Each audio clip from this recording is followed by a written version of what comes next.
And this one looks like a really fun pass and write, I guess it would be. The way that this game works is that every player is going to have a grid of paper that represents their kingdom, but on the paper that you are given, you're going to be putting your initials on it to indicate that that one is yours. The cool thing about this game is that every single round you're going to be passing the sheet that you have to your left and taking the sheet from the player on your right. If the sheet in your hand is one of your opponent's sheets, then you're going to be trying to build up a village on that sheet, which is going to be gaining you victory points based on the different buildings that you decide to build. If you currently have your own sheet that has your initials on it, then you're going to be acting as the dragon, using your actions to fly the dragon around on the sheet and destroy the various buildings, and that's going to be gaining you victory points. But this is a game where each player takes their actions simultaneously, and each player is going to have a different colored pencil so that everyone can know which drawings on each sheet belong to them. Each round you're going to be able to take 2 different actions, and you have a few different options depending on whether you're playing as the dragon on your own sheet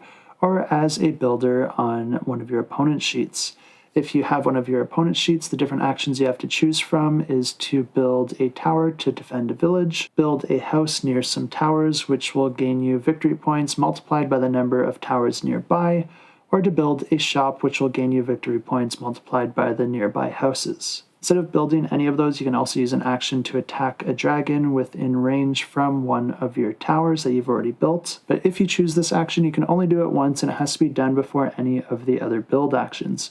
When you do attack the dragon, you're going to be rolling a die and trying to achieve a value that's equal or greater than the distance to that dragon. So the closer you are, the easier this is to accomplish. If you land a hit, that's going to be doing damage to the dragon, but also gaining you victory points. But if you have your own sheet passed back to you, then you're going to be playing as the dragon, and you also get 2 actions.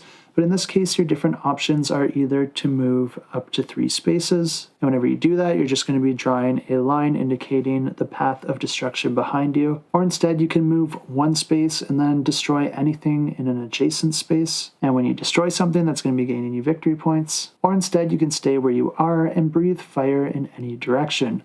When you do this, you're going to be rolling a die, and that's going to be determining the distance of your fire breath, and you're going to be destroying anything along that path. The game ends anytime a dragon loses all of its health, or if enough buildings have been destroyed by a dragon. At that point, players are going to be adding up their victory points that they've collected across all the sheets, and then the player with the most wins the game. And if you do want to check this one out, I will have it linked in the description down below.